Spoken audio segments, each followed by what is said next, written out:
Hey, it's March 24th, 2020. This is feeling more and more like the Martian movie all the time as I sit here and talk to myself. It's a crazy world we live in right now. This may be the hardest I've ever had to make a movie in my entire life. Trying to make a movie that's really simple, and then everybody's throughout the world's on lockdown. Right now it seems like it's just kind of getting tighter and tighter. So without getting too much into the world we live in right now, things that are out of our control, things are out of my control right now with this movie, trying to stay focused on what can I actually do right now to help this movie go forward. And so online auditions have went well. I think 3 or 4 characters that I think I'm ready to pull the trigger on and lock up, as much as you can lock up with being in the situation we are, where who knows when any of the actors or myself or crew or what have you will feel safe getting together in a public location to film this, wherever we're going to end up filming the movie. So even that is kind of not really, how do you really lock someone up when you don't even really have dates? And but I'm still trying to move forward. I sent out a bunch of emails today to people that I know were, that didn't make the next round of auditions. Turned down some that were really good, meaning there was others that I think fit the part even better. I'm still, the character Diami is one we're still, I have a couple of options I'm looking at right now. Not a lot of people have auditioned for that role, actually, and so I'm wanting to see a lot more auditions, and so I probably am going to start up just a third round of auditions right now, try to get the word out some more and let people know. So that's what I spent a few hours on today, doing that, reviewing content, looking more into where we are with things with that. Yesterday I was able to escape the house for a little bit, and I went to thrift stores, and I was able to find a few items, which I shot a little video. Now I'll play it for you. I found some treasures for the movie. A brand new walker, which is in the script. They're selling for $5 here. I don't know what the half day off special is or whatever. I found another one that's older. It's also $5 for probably a Ruby character. And then I found a wheelchair that still needs to be dusted off, but still has like the barcode stuff on it. It's brand new, and I think this is gonna be Daisy's cane in the film. I know there's no top for it, but maybe that's because it needs to be hand carved, and so my mind's starting to run if who I know that could carve me kind of a cool handle to put on top.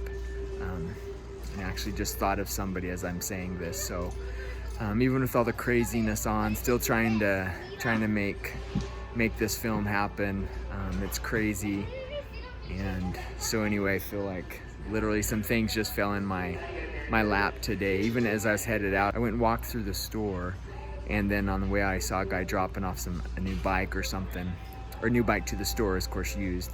And I asked him, hey, do you have any wheelchairs? And he's like, yeah, I just brought one out, and he pointed me right to it. So I'm gonna believe this is all kind of tying together, that this is all happening for me today, and getting these items here to still kind of give me that encouragement to still press forward, to keep going, that we can make this film happen. So don't know when, with all the craziness, but determined still, let's make it happen sometime, or at least use what I can still get ready, what I can still control, to get those things in place. And then when all the other things that are out of my control open up and the timing's right, that it'll all come together. So I have to still be diligent and do my part right now. So happy, have some props, some set dressing stuff found for the show. So as you can tell, I was quite excited to find those items, and then I get to the next day, which is today, and I see the cane. I'm not quite sure if that cane's gonna work.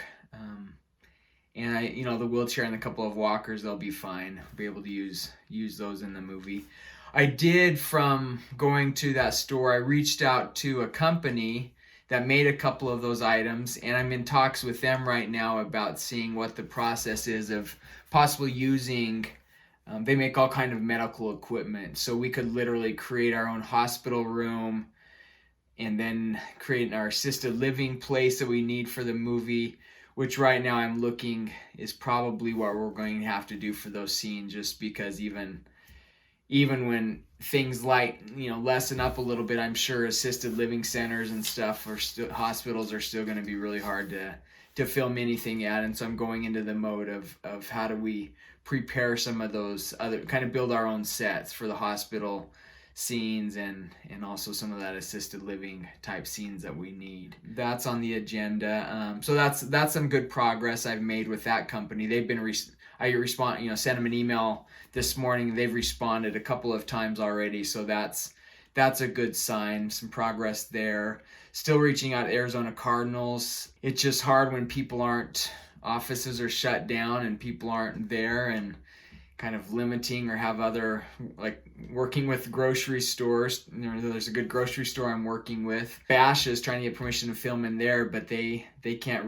They'll respond to me as soon as they can, because they have obviously much higher things they're working on. There's still stuff to do. I still need to finish up the budget with a few numbers to get that kind of finalized, but that's not top priority and wouldn't take that long to do some of that. And so it's getting the budget. The schedule's still pretty good to where it can be right now, for not knowing some locations and other locations that we're hoping to film at, not even knowing when everything's open up if we'll be able to film there. And so locations are kind of there. Actors are in a pretty good place, other than being sold on Diami and Daisy. We have a good option, but I'm wanting to see some more. So other positions besides those two, I probably would feel comfortable enough if we ended, if all of a sudden we were shooting tomorrow and we needed our actors, that all the other positions I think we could get. I think with the people that have submitted, we have a pretty decent pool to pull from. But yeah, our number ones and number one, number 2 actors in the film we still need, and our number 4, I guess, Ruby. There's some people I've asked for some for some reads that audition for other parts that don't quite fit, or there's other actor I want to use in those parts. So I've directed some of them to, hey, give me another read in this area. On camera side of things, I'm looking at selling my Sony FS5. That's been a good little camera. I've never totally fallen in love with it. I'm looking at selling it or trading it in, and then using the trade-in through Adorama out in New York, kind of B&H Photos competition out there, looking at sending that out. They're not going to give me much, but it'd be enough, I think, that I could pick up a new little camera. I'm looking to shoot this with the Blackmagic little pocket cinema camera right now.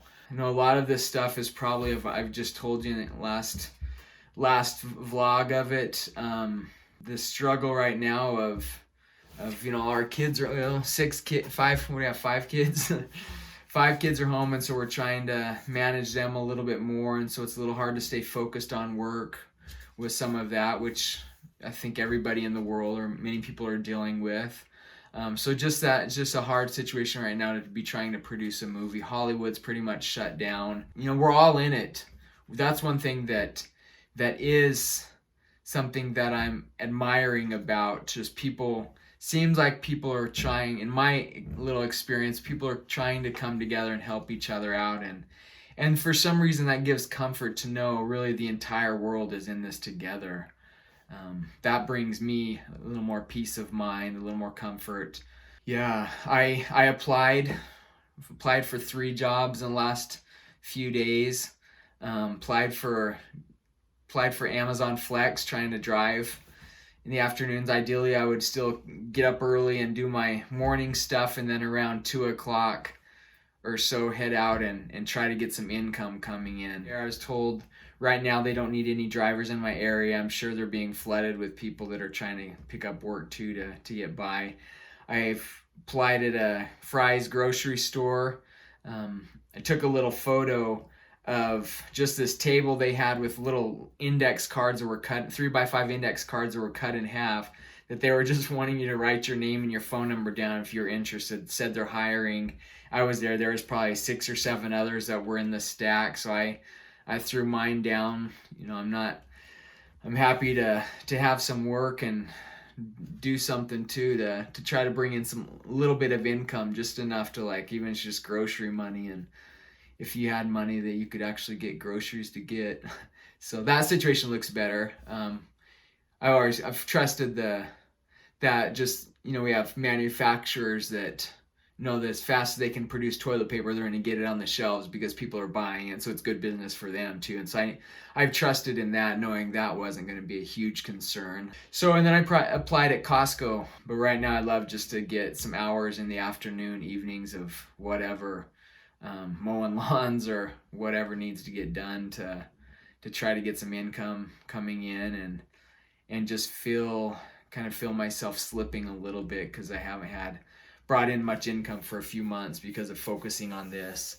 And yeah, I think of that job I turned down, I shared with you, for $500 that I did back then. And looking back, even knowing what I know now, in that moment, I think I still made the right choice because I was hammering the script and made a lot of progress that day. But definitely if that job came today, no way I'd jump all over that job and take it. And I've taken a few other craft service jobs since that one, and a few other things, just because the times have changed a little bit. And so that's my reality. Welcome to some more in depth of an independent filmmaker trying to take care of a family of 7 and trying to get a movie off the ground in the chaos that we're living in. And so struggling somewhat, but even deep down, I just have that peace that it's time to, just control what you can control, and the other things you can't, put in somebody else's hand. And I feel really at peace knowing that God is in control of this situation, or he's there to help us through. And I just keep having the thoughts to be patiently wait on the Lord is actually specifically what kind of being directed and stuff with now. So I still hope to make this movie. I still believe in it. I really think I need to just wrap up a few things and then probably put it on a shelf and start moving forward with whatever other projects I can. I have a ton of editing that I've had over the years, and now is a good time to probably jam through a lot of that and get that up and out. I released basically a full 40-minute documentary 11 a.m. this morning of a piece I did with the Salt River Indian community and Salt River Fields and spring training baseball with the Arizona Diamondbacks and Colorado Rockies that share Salt River Fields. So I did a big vlog on that actually put a lot of time into the last couple of weeks. It was supposed to be a little vlog, but it ended up being a 40-minute documentary. It's still a vlog. I still shot it with my camera, but still amazed what you can do with these little fancy phones. Those little smartphones that have amazing cameras on them. So watch that. Tell me what you think. I think there's some great stuff. Audio is just right off the phone, and the picture, pretty amazing what it can do. There's the technology we have. So yeah, so trying to figure out what to do next. Juggling projects. We put one of our exercise episodes with our Native Fit series. I launched one of those on YouTube just to let people, because all the gyms are closed and such. So here's a 30-minute exercise that we did with an episode of ours that's on YouTube now. I've got that in order. Our Empowered documentary, I just got all the DVD stuff back, so we're ready to we're already in the process of packaging those so we can start shipping those out to where there's interested. But entertainment's hard when crisis like this hit. Entertainment's the first thing we always, we go into survival mode. Okay, we don't need to be going to the movies. Well, the movie theaters are closed now, and we don't need to be spending this money on all this entertainment stuff. And so it's that's another just a high risky business to be involved in, is because it does when there's a crisis or something crazy going on, that it's the entertainment and all those things that they get cut out. So part of the choices I've made to be in this position as in the film business. But yeah, this is the independent film world as it happens in the middle of Corona-19, virus 19, COVID-19 situation. Still trying to make a film happen, and just the battling through when you have much to battle through. So keep going. We're all in this together. I hope we're all going to be better on the other end of what we're dealing with now. So don't give up. Keep going. What can you do? What's one more little step? What are a couple more steps you can do? Follow your dream. If this has created a ton more time in your life, how can you really maximize this time to focus and to create and to learn and to really this is valuable time, spend with your family, to go and do the things that we need to do. So thanks for following the journey. Here we are, still rolling. Day was this almost 3 months now. I've been talking to you. However few of you are left, if any. I see some of you following, so I appreciate following the journey, and we'll be in touch.